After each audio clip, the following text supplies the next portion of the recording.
বন্ধুরা, আজকের ভিডিওর বিষয়বস্তু হলো ফেব্রুয়ারি মাসে টগর গাছের পরিচর্যা। আমরা যারা ছাদ বাগানি, যারা ছাদেতে গাছ করি, আমাদের ছাদ বাগানের ছাদে প্রায় একটা করে টগর গাছ থাকে।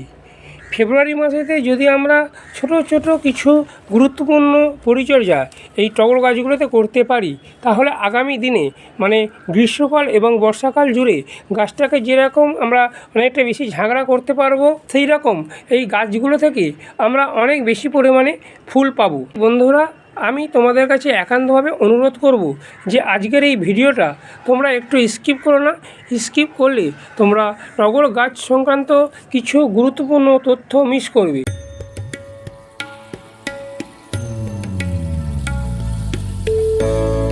নমস্কার বন্ধুরা, সঞ্জয় হর্টিকালচার চ্যানেলে তোমাদের সবাইকে স্বাগত। বন্ধুরা, আজকে টাইটেল আর থাম্বনেল দেখে বোঝা গেছে যে আজকে আমি তোমাদের সাথে কী বিষয় নিয়ে আলোচনা করতে যাচ্ছি।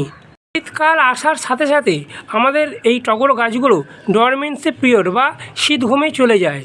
তখন গাছের পাতা হলুদ হয়ে যায়, গাছের কুড়িগুলো হলুদ হয়ে ঝরে পড়ে। কিন্তু গ্রীষ্মকাল আসার সাথে সাথে মানে ফেব্রুয়ারি মাসের শুরু থেকে আবার আমাদের এই টগর গাছগুলো শীত ঘুম থেকে জাগতে আরম্ভ করে এবং গাছে নতুন নতুন কচি কচি পাতা বেরোতে আরম্ভ করে। এক নম্বর যে কাজটা করতে হবে সেটা হলো সর্বপ্রথম আমাদের এই গাছগুলোকে ছায়াযুক্ত জায়গা থেকে বের করে, যেখানে দিনে 6 থেকে 7 ঘন্টা রোদ্দুর আসে, এরকম জায়গাতে আমাদের এই টগর গাছগুলোকে রাখতে হবে। 2 নম্বর যে কাজটা করতে হবে সেটা হলো গাছের ডাল কাটাই ছাঁটাই। আমি আমার এই গাছের ডালগুলোকে নভেম্বরের মাসের শেষের দিকে ডাল কাটাই ছাঁটাই করে দিয়েছিলাম, মানে ডিপ প্রুনিং করে দিয়েছিলাম। এর ফলে দেখো আমার গাছেতে আবার নতুন নতুন কচি কচি শাখা পোশাখা বেরোতে আরম্ভ করে দিয়েছে। আজকে আমি করব গাছগুলোর লাইট প্রুনিং, মানে ওপরের ডালগুলোকে এরকম হালকাভাবে কেটে দেবো। কেটে দিলে কী হবে, কেটে দিলে গাছেতে আবার নতুন নতুন শাখা পোশাখা বেরোতে আরম্ভ করবে। যত বেশি শাখা পোশাখা বেরোবে তত কিন্তু গাছটা অনেকটা বেশি ঝাঁকড়া হয়ে যাবে। গাছেতে যত বেশি শাখা পোশাখা আসবে তত কিন্তু গাছেতে ফুলের যে সংখ্যা, সেই ফুলের সংখ্যাও অনেক বেশি পরিমাণে আসবে। সে ডালগুলো কাটাই ছাঁটাই করার পর অবশ্যই এইভাবে ফাঙ্গিসাইডটা লাগিয়ে দিতে হবে, কারণ ফাঙ্গিসাইডটা যদি গাছেতে না লাগানো হয় তাহলে কিন্তু গাছেতে ফাঙ্গাসের আক্রমণ বেড়ে যেতে পারে। তাই টগর গাছগুলোতে ডাল কাটাই ছাঁটাই করার পর অবশ্যই ফাঙ্গিসাইডটা লাগিয়ে দিতে হবে। 3 নম্বর যে কাজটা করতে হবে সেটা হলো গাছের রিপোর্টিং। এখানে দেখো গাছের শিকড়গুলো মাটির ওপরে কীরকম উঠে এসছে, মানে টবের ভেতর শিকড়গুলো রুট বাউন্ড হয়ে গেছে। গাছের শিকড়গুলো কাটাই ছাঁটাই করে আবার নতুনভাবে রিপোর্টিং করতে হবে। তোমাদেরও যদি টগর গাছগুলো শিকড়গুলো মাটির ওপরে এইভাবে উঠে আসে তাহলে তোমরা এই সময় রিপোর্টিং করে ফেলো এবং গাছের শিকড় কাটাই ছাঁটাই করে ফেলো। গাছের শিকড় কাটাই ছাঁটাই করার 2 দিন আগে টবের মাটিতে কোনো রকমভাবে জল দেবে না। আমি আমার এই টগর গাছগুলোকে 2 দিন কোনো রকম টবেতে জল দিইনি এবং মাটিটাকে একদম শুকনো খট করে রেখেছি, যাতে খুব সহজে গাছটা টব থেকে বেরিয়ে আসতে পারে। এইভাবে টবটাকে শুয়ে আমি গাছটাকে এইভাবে বের করে নেব। এখানে দেখো গাছের শিকড়গুলো কীরকম রুট বাউন্ড হয়ে গেছে। এই সময় যদি আমি গাছের রুটগুলো কাটাই ছাঁটাই না করে খাবার দিই, গাছ কিন্তু সেই খাবারটা কিছুতেই গ্রহণ করতে পারবে না, কেননা গাছের রুট বাউন্ড হয়ে গেছে। তাই এই সময় গাছগুলোকে টব থেকে বের করে গাছের শিকড়গুলো কাটাই ছাঁটাই করে আবার নতুনভাবে রিপোর্টিং করা অত্যন্ত জরুরি। এবং রিপোর্টিং করার সময় যখন গাছের শিকড়গুলো কাটাই ছাঁটাই করা হবে তখন কিন্তু ভয় পেলে চলবে না, কারণ আমি এখানে একটা রুট ট্রিটমেন্ট করব। রুট ট্রিটমেন্ট করার ফলে গাছেতে আবার নতুনভাবে খুব তাড়াতাড়ি শিকড় বেরোতে আরম্ভ করবে। এরকম এইভাবে এতটার মতো আমি কেটে সব ফেলে দেবো।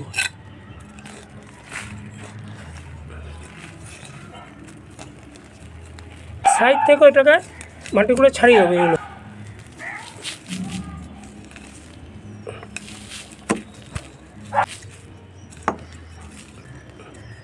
দেখো শিকড় কাটাই ছাঁটাই করে গাছটাকে একদম আমি ছোট করে ফেললাম। টগর গাছের ডালগুলো হালকা প্রুনিং করে দেওয়ার পরে এই গাছটাকে আবার আমি পুনরায় এই যে আগে যে টব ছিল পুনরায় এই টবের মধ্যে আবার প্রতিস্থাপন করব। প্রতিস্থাপন করার আগে টবের ড্রেনেজ সিস্টেমটা খুব ভালো করতে হবে, কারণ টবের ড্রেনেজ সিস্টেমের ওপরে কিন্তু গাছের বৃদ্ধি, গাছের গঠন কাঠামো নির্ভর করে। অত্যধিক বৃষ্টিতে গাছের গোড়ায় যদি জল জমে যায় তাহলে কিন্তু গাছটা খুব সহজে মারা যাবে, অথবা গাছের যে বৃদ্ধি সেটা সঠিকভাবে হবে না। এইভাবে ওপরে বালি একটা মালচিং দিয়ে দেবো। 10 ইঞ্চি টবের জন্য এখানে নিয়েছি 2 ভাগ ঝুরঝুরে মাটি এবং তার সাথে নিয়েছি 1 ভাগ ভার্মি কম্পোস্ট। তোমরা ভার্মি কম্পোস্টের পরিবর্তে 1 বছরের পুরনো পচানো গোবর সার কিংবা পাতা পচা সার নিতে পারো। আর তার সাথে নিয়েছি 1 ভাগ কোকোপিট। এই কোকোপিটটা আমাদের গরমকালের প্রত্যেকটা গাছের মাটিতে দেওয়া অত্যন্ত জরুরি, কারণ এই কোকোপিটটার কাজ হলো মাটির ময়েশ্চারাইজার ভাবটাকে ধরে রাখে। আর তার সাথে আমি এখানে দেবো সামান্য পরিমাণে, এখানে দেখো এই চামচের একদম সামান্য পরিমাণে ফসফেট, কারণ টগর গাছ ফসফেটটা খুব বেশি পছন্দ করে। জবা গাছ যেরকম পটাশ পছন্দ করে সেরকম টগর গাছ ফসফেট পছন্দ করে। আর নিচ্ছি এখানে 1 চামচ নিম খোল, হাফ চামচ ফাঙ্গিসাইড। তোমাদের মাটির মধ্যে যদি বালি না মেশানো থাকে তাহলে তোমরা মাটিটার সাথে 1 ভাগ লাল বালি মিশিয়ে নেবে, তাহলেই দেখবে তোমাদের মাটিটা এরকম ঝুরঝুরে হয়ে যাবে। এইসব উপকরণগুলো একে অপর সাথে খুব ভালোভাবে মিশিয়ে তারপরে পুনরায় টগর গাছটাকে প্রতিস্থাপন করে দেবো। গ্রীষ্মকালের যত গাছ তোমরা কিন্তু এই সময় শিকড় কাটা ছাঁটাই অথবা ডাল কাটা ছাঁটাই করে নিতে পারো, কারণ সকালের টেম্পারেচারের থেকে রাতের টেম্পারেচার কিছুটা কম থাকে। গাছটাকে পুনরায় টবের মধ্যে প্রতিস্থাপন করে এই তৈরি করা মাটিটা চারপাশ দিয়ে এইভাবে দিয়ে দিতে হবে, দিয়ে চেপে চেপে দিতে হবে যাতে ভেতরে কোনো রকম হাওয়া বাতাস না ঢুকে থাকে। প্রতিস্থাপন করার পর গাছের মাটিতে কোনো রকম সাধারণ জল দেবো না, যেহেতু রুট কাটাই ছাটাই করেছি ওই জন্য রুট ট্রিটমেন্ট করতে হবে। ওই জন্য আমি এখানে হিউমিক অ্যাসিড এবং রুট হরমোন মিশ্রিত জলটা টবের মাটিতে দিয়ে দেবো। 1 লিটার জলেতে 1 চামচ হিউমিক অ্যাসিড, আইসক্রিম খাবার যে চামচ সেই চামচের 1 চামচ এরকম রুটিন হরমোন দিয়ে এই জলটা আমি এই 10 ইঞ্চি টবের মধ্যে দিয়ে দিলাম। যদি তোমাদের 8 ইঞ্চি টব হয় বা 6 ইঞ্চি টব হয় তাহলে তোমরা 100 ml মতো জল প্রথম একবারই দিতে হবে, যখন যেদিনকে রুট কাটাই ছাড়াই করবে সেদিনকে দিয়ে দেবে। তাহলেই দেখবে গাছের মধ্যে রুটের বৃদ্ধি এবং গাছের রুটগুলো অনেকটা বেশি তাড়াতাড়ি বড় হবে। টবের মাটিতে ভর্তি করে জল দিয়ে দেওয়ার পরে টবের মাটির ভেতরে থাকা অতিরিক্ত জলগুলো টবের নিচের হোল দিয়ে দেখো সব বেরিয়ে যাচ্ছে। এইভাবে তোমরা যদি তোমাদের টবগুলোতে ড্রেনেজ সিস্টেম করতে পারো তাহলে তোমাদের গাছগুলোতে কোনো রকম জল জমে যাবার যে সমস্যা সেটা হবে না। গাছেতে নতুন নতুন কচি কচি শাখা পোশাখা খুব দ্রুত আনার জন্য প্রত্যেক দিন সকালে এইভাবে যদি জলের স্প্রে গাছের কাণ্ডগুলোতে করে দিতে পারো তাহলে কিন্তু গাছের কাণ্ডগুলো যেরকম নরম থাকবে সেরকম গাছেতে নতুন নতুন কচি কচি শাখা পোশাখা খুব দ্রুত এসে যাবে। পরে বলি যে গাছগুলোর শিকড় মাটির ওপরে উঠে আসেনি সেরকমভাবে অথবা টবের নিচ দিয়ে শিকড় বেরিয়ে যায়নি সেইগুলো কী ধরনের পরিচর্যা করব। প্রথমে টবের চারপাশ থেকে পুরনো যে মাটিগুলো সেইগুলোকে এইভাবে প্রথমে তুলে নিতে হবে। যেহেতু গাছটা আমার 10 লিটারের বালতির মধ্যে আছে, তো 10 লিটার বালতি বা 10 লিটার মাটির টবের জন্য যে খাবারটা নিতে হবে এখানে নিচ্ছি এই চামচের 2 চামচ হচ্ছে বাদাম খোল। তোমরা বাদাম খোলের পরিবর্তে সর্ষের খোল নিতে পারো। 1 চামচ হচ্ছে ডিমের খোসার গুঁড়ো, হাফ চামচ নিচ্ছি ফসফেট, 1 চামচ হচ্ছে নিম খোল, 1 চামচ হচ্ছে বায়ো পটাশ। তোমরা বায়ো পটাশের পরিবর্তে পাকা কলার খোসার গুঁড়ো কিংবা পেঁয়াজের খোসার গুঁড়ো নিতে পারো। আর তার সাথে নিয়েছি এই চামচের হাফ চামচ হিউমিক অ্যাসিড ও হাফ চামচ ফাঙ্গিসাইড।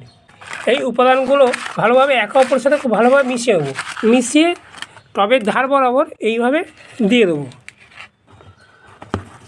2 মুঠো মতো ভার্মি কম্পোস্ট এই খাবারগুলোর উপরে মালচিং করে দেবো। তোমরা ভার্মি কম্পোস্টের পরিবর্তে গোবর সারও এই খাবারগুলোর উপরে এইভাবে মালচিং করে দিতে পারো। মালচিং করে দেওয়ার পরে পুনরায় যে পুরনো যে মাটিটা তুলেছিলাম সেই মাটিটা এর উপরে চাপা দিয়ে দেবো। খাবার দিয়ে দেওয়ার পরে তারপরে এখানে ভর্তি করে টবের উপরে জল দিয়ে দেবো। ছোটো টগর গাছ বর্ষাকালেতে ডাল কাটিং করে 4 ইঞ্চি টবের মধ্যে বসিয়েছিলাম, সেই গাছটাকেও আমি একটা 6 ইঞ্চি এরকম টবের মধ্যে একই মাটি একই খাবার দিয়ে এই ছোটো যে চারা গাছটাকে পুনরায় আমি প্রতিস্থাপন করে দেবো। তোমরা এই সময় নার্সারিতে ছোটো ছোটো টগর গাছের চারা কিনতে পাওয়া যায়। তোমরা কিনে নিয়ে এসে যে মাটিটা বা যে খাবারটা দেখালাম সেই খাবারটা বা মাটিটা দিয়ে ছোটো ছোটো চারা গাছ প্রতিস্থাপন করতে পারো, তাহলেও কিন্তু তোমাদের এই ছোটো ছোটো চারা গাছগুলো খুব তাড়াতাড়ি বৃদ্ধি পাবে। এই খাবারটা মাসে 1 বার করে টগর গাছের মাটিতে দিতে হবে। আর সপ্তাহে 1 বার করে পাতলা করে সর্ষের খোল ভেজানো জল দিতে হবে। দিলেই দেখবে টগর গাছগুলো খুব তাড়াতাড়ি বৃদ্ধি হবে। গাছেতে যখন নতুন কচি কচি শাখা পোশাখা বেরোবে তখন কিন্তু পোকামাকড়ের আক্রমণ অনেকটা বেশি পরিমাণে হয়। পোকামাকড়ের আক্রমণের হাত থেকে টগর গাছগুলোকে বাঁচাবার জন্য সপ্তাহে একবার করে আমি যে কীটনাশক দুটো স্প্রে করি, একটা হলো কাকা আর একটা হলো নিম অয়েল। দুটো কীটনাশক আমি ঘুরিয়ে ফিরে সপ্তাহে একবার করে টগর গাছের পাতাতে স্প্রে করে দিই। এর ফলে কোনো রকম পোকামাকড়ের আক্রমণ আমার এই টগর গাছগুলোতে হয় না। মাসে দুবার করে প্ল্যান্ট গ্রোথ রেগুলেটর গাছের পাতাতে যদি স্প্রে করে দেওয়া যায় তাহলে গাছের বৃদ্ধি যেমন হবে খুব তাড়াতাড়ি, সেরকম গাছেতে ফুলের যে সংখ্যা সেই ফুলের সংখ্যা আসবে অসংখ্য পরিমাণে। আমি আমার এই গাছেতে যে প্ল্যান্ট গ্রোথ রেগুলেটরটা মাসে দুবার করে স্প্রে করি সেটা হলো মিরাকুলান। এই মিরাকুলান 1 লিটার জলে 30 ফোঁটা দিয়ে সকালের দিকে অথবা বিকেলের দিকে গাছের পাতাতে পুরো স্প্রে করে চান করিয়ে দিই। মাসে একবার করে যে কোনো মাইক্রো নিউট্রিয়েন্ট, যদি সেটা ডাস্ট ফর্মে হয় তাহলে 1 লিটার জলে 2 গ্রাম, আর যদি সেটা লিকুইড ফর্মে হয় তাহলে 1 লিটার জলে 5 ml দিয়ে সকালের দিকে মানে সূর্য ওঠার আগে অথবা বিকেলের দিকে সূর্য চলে যাবার পরে গাছের পাতাতে যদি স্প্রে করে দেওয়া যায় তাহলে গাছেতে কোনো রকম খনিজ পদার্থের অভাব লক্ষ্য করা যাবে না।